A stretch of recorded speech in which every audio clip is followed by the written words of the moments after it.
Good afternoon. Thank you all for being here. It's a tragic day in our state, a sad day.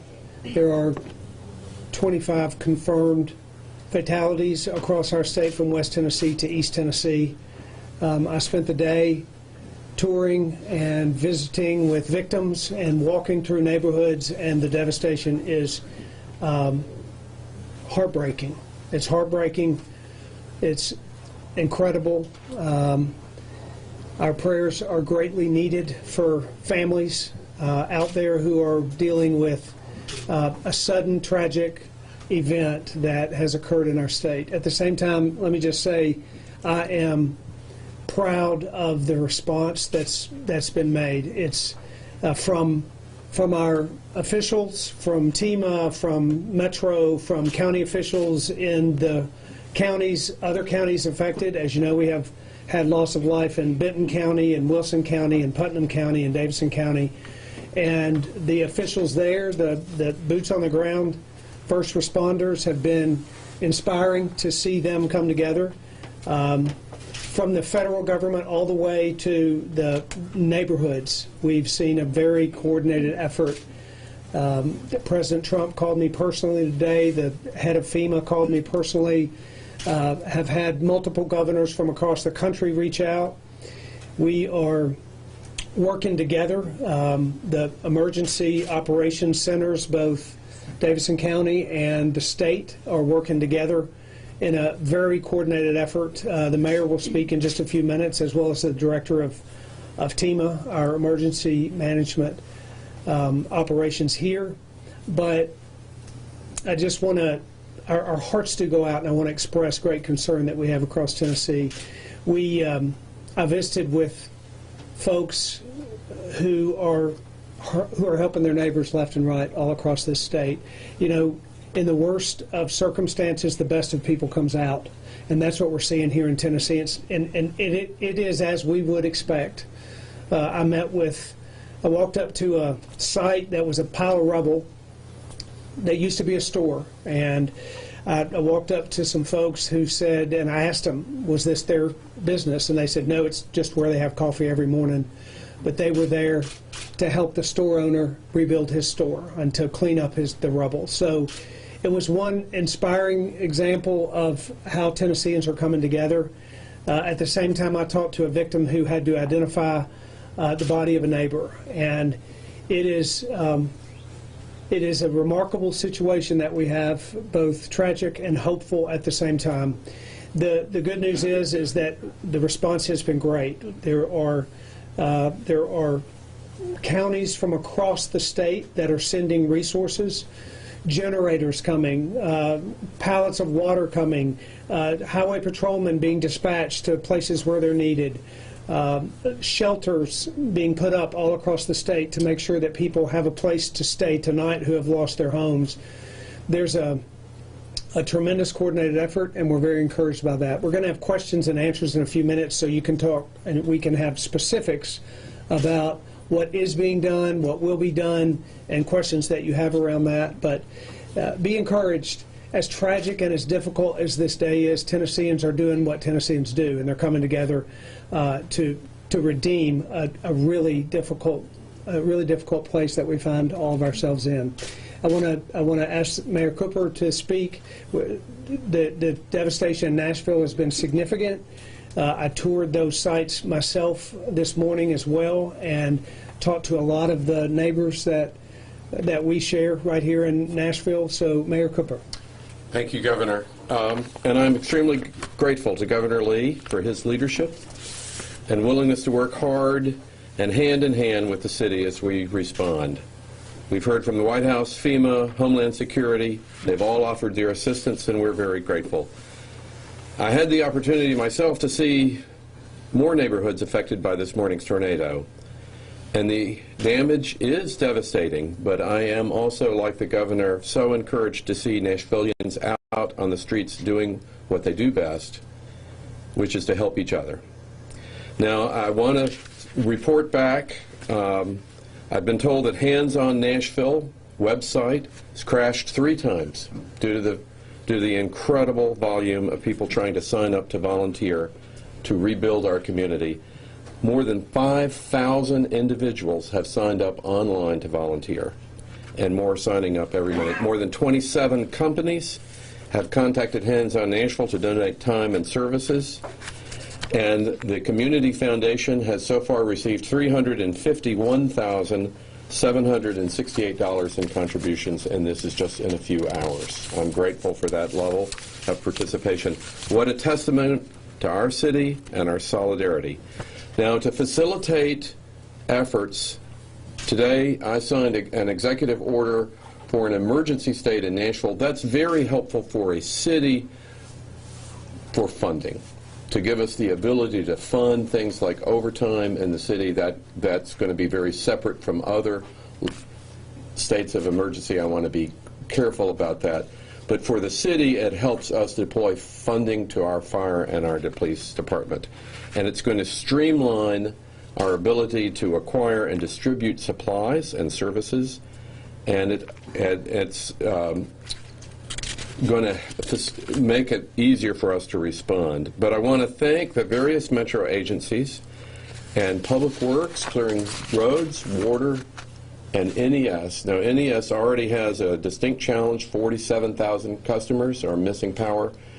And we're going to be accountable, and we're going to get on that. And I want to thank all metro employees and NES for the sleepless nights that they're going to have in the weeks ahead, getting us back to where we should be. And again, thank you all very much, and thank the governor and the state for providing leadership in this time of trauma for our city. But we are resilient, and we're going to rebuild. Thank you. Patrick Sheehan is the director of TEMA. This is the operations center behind us where folks have been working all night and all day. So, Patrick, I'd like you to make a few remarks about specifically what's being done to coordinate efforts across the state. Yes, sir. Thank you, Governor. So we opened the State Emergency Operations Center last night when the storms first started moving through the middle part of the state, and with the tornado warnings, and seeing the damage and the devastation that they were causing.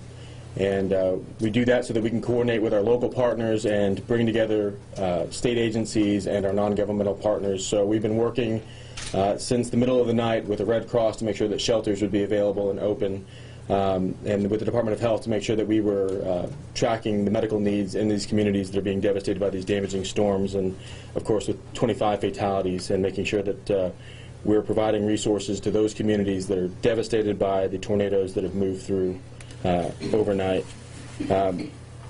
When we do that, we go into a state of emergency, and in the Tennessee Code annotated, that gives us the ability via our plans to take expedited action and to cut through red tape. And we'll be examining other needs as we move forward, but we'll also be working with the Federal Emergency Management Agency. They had a liaison officer here last night, and an incident management assistance team is on their way here now. We'll be examining, continuing to do assessments and assess damage, and working through, in a disciplined fashion, the protocols to make sure that we're documenting what we need to document to get federal aid that I think that will merit.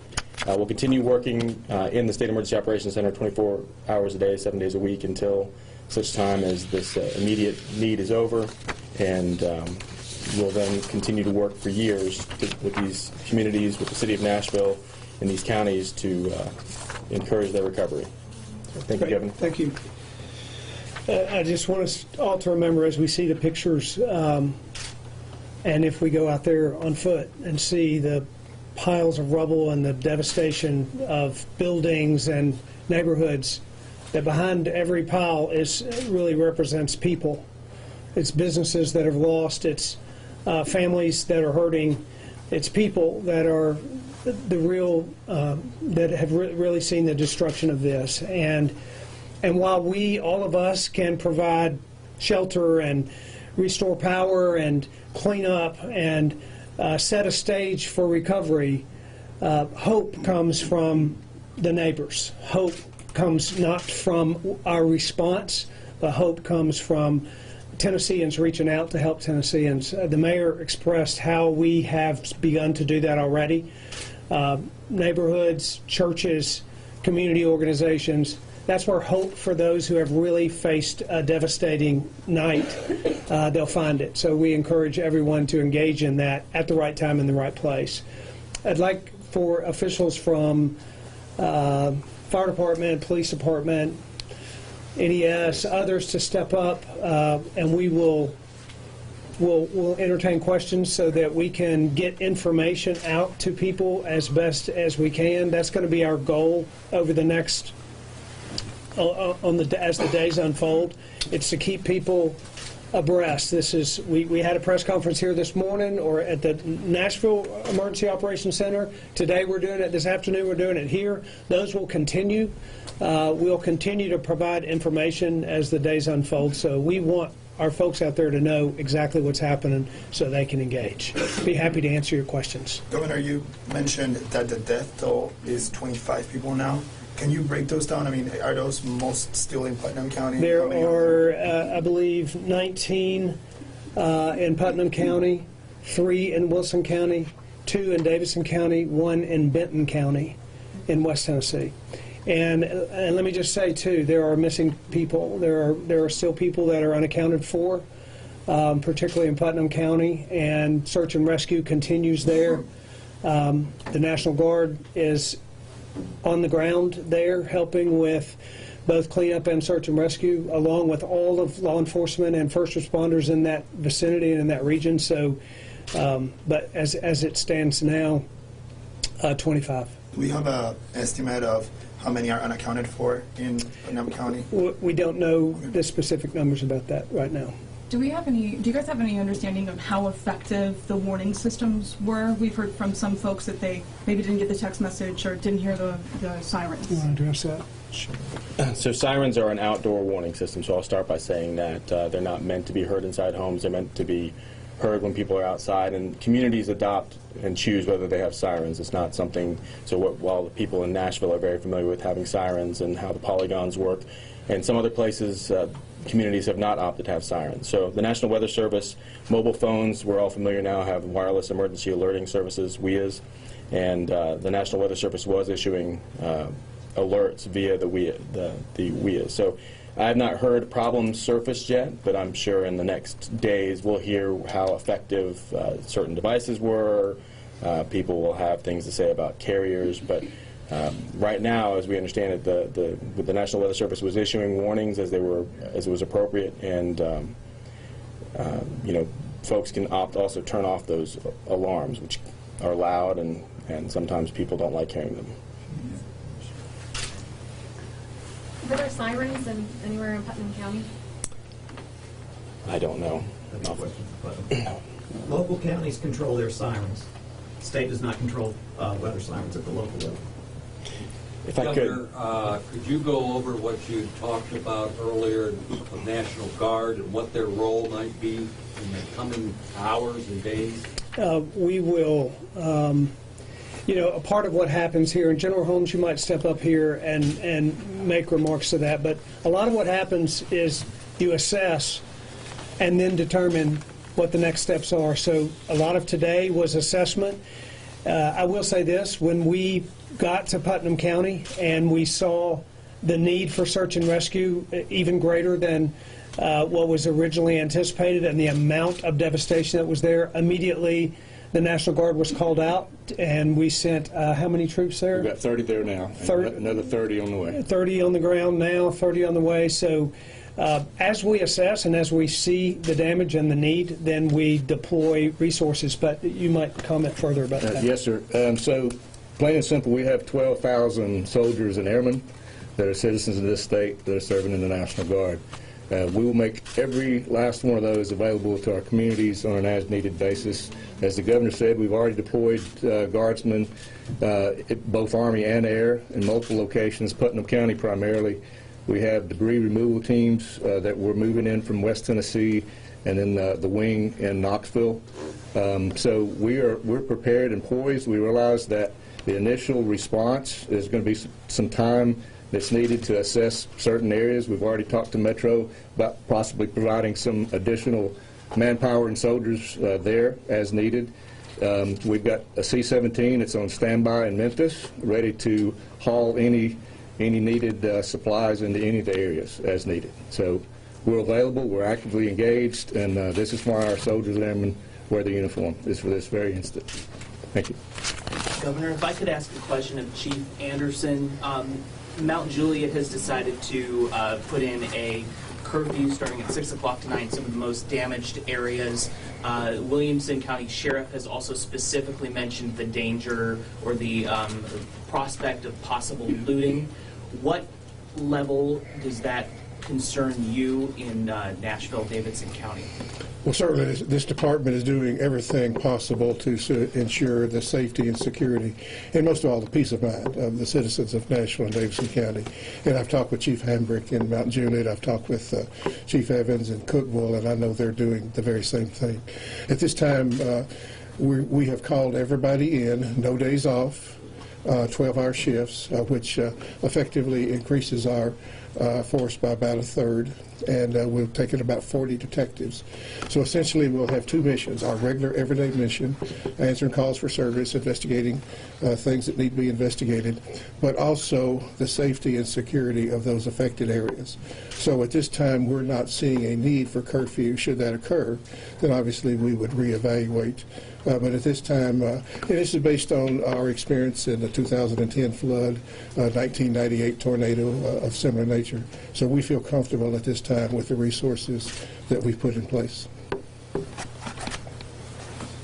If I may, I have some remarks that I missed on the reverse of my note card here. So state agencies and our partners have been also working to set up services for survivors, for those who were surviving on the storm. So the Department of Safety, for instance, is sending a mobile driver's license station so that those that have lost their driver's licenses can have them replaced. And they're going, I think they're working with the governor to waive the fees for those that need replacement. Commerce and Insurance has worked with insurance companies to have those companies set up mobile stations so that those who need to file claims rapidly will have access to that information. And the non-governmental organizations and the Department of Human Services are also setting up so that people that need those services, that need help, can have access to it in one place. And so we're trying to make sure that those things get consolidated as much as possible so that survivors don't have to go hunt for services, but they have essentially wraparound services where they're going to be sheltered or in a place that's conveniently located. And then we just had a number of organizations doing tremendous work, TDOT clearing roads, working with TVA and other organizations to make sure that the roads are safe. Troopers, I failed to say this earlier, are in each of these counties that are impacted, augmenting local law enforcement and helping keep communities safe. And the National Guard has several missions they'll be stepping into. And so I just wanted to make sure that I gave credit to those organizations where it was due.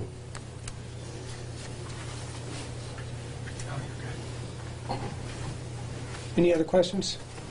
If there was one thing, Governor, and Mayor, or any of you who want to weigh in here, when you talk to folks out there, what do they need most, and what can the state or the city or FEMA provide very quickly? You know, I think people need to have their felt needs met, right? We need to provide shelter. We need to provide security. We need to provide resources. And we're doing that, as has been explained, via generators or law enforcement or debris cleanup, public works, providing